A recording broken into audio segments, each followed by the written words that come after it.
Hi everybody, Travis here from Kennedy Violins, and today I wanted to talk to you about different kinds of strings that you can get, because we oftentimes get a lot of questions about strings and string upgrades. If you're familiar with our website at all and you've looked into it and tried to order, or if you have ordered from our website, you can see that there are options with a drop-down menu for string upgrades, and a lot of the times we get questions about how that affects the sound and if it's worth it to spend the extra money for different set of strings. So I just thought I'd maybe go in depth and make a video and talk to you a little bit more about that a little bit more formally.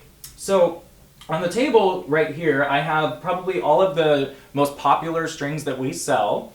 And there's obviously a lot more kinds out there, but these are the most popular ones that we always do. And I believe all of these are on the drop-down menu for string upgrades. So the first ones I'll talk to you about are the Prelude and Helicore strings right here. These are steel core strings, and these are probably the most popular ones that we send out on a day-to-day basis. The Preludes here are what we send out on instruments if you just purchase an instrument from us, so these are the default strings. If you do any sort of string upgrade, then it kind of goes up from there. But the Prelude and Helicore strings are steel core strings, so the inner core of the string is actually steel, whereas there are different kinds. There are synthetic core strings, so the outside will also be usually an aluminum wrapping or some sort of metal, but the inner core of the string is going to be different, and that's really what changes the sound. So we have a lot of people that order the steel core strings here because they are a little bit cheaper, but they also just hold their tuning really well, and they don't stretch very much. So, and they're very responsive. So for a lot of players, that's really advantageous to have that, especially as a beginning student. To have strings that don't stretch very much and that hold their tuning really well is really, really important. Also, because they're steel core, they tend to last a lot longer. So I know players that use steel core strings just because they play a lot, and if they were to use synthetic core strings, they would wear out really fast in about a month or two. So sometimes it's just advantageous, and it depends on what you like to do and the type of playing that you're looking for. The advantage of using a synthetic core string, though, like all of the ones that we have up here, is that they do have a lot warmer sound. And so it's going to sound, in my opinion, it's going to sound a lot better, and it makes the instrument sound a lot better. So if you're looking for that sort of sound, then it's probably advantageous to use these. But the problem with synthetic core strings is that they do stretch a lot. They are really affected by the weather, and they tend to not last as long as steel core strings. So they go false, when we use that term for string players, when a string goes false is when it kind of loses its natural vibrancy and tone that it has. So it'd be kind of like if you were eating a stale cracker or like cereal, and that would be what a string is like when it goes false. It still kind of is the same as it was before, but it's just not fresh, it's not good. So that's kind of how I explain it.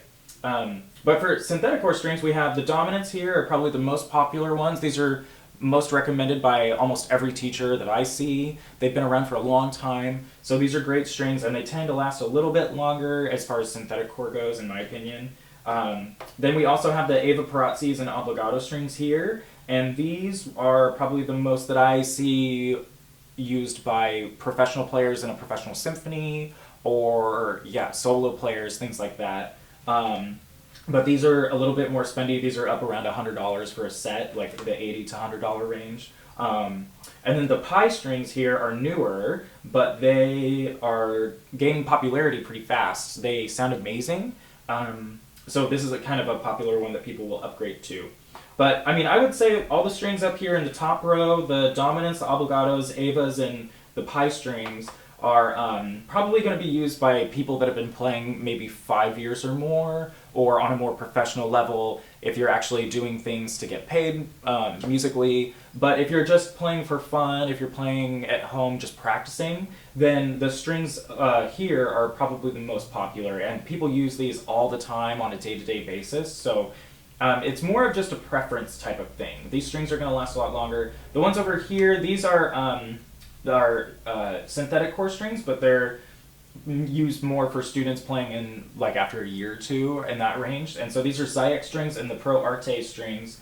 And these are pretty common if you've been playing for a couple years and you're looking to get a little bit better sound, but you don't want to go really expensive with strings, and you can kind of sell somewhere in the middle there, and it's going to have a lot warmer sound, but it still is going to have a lot of the similar qualities as a steel core string.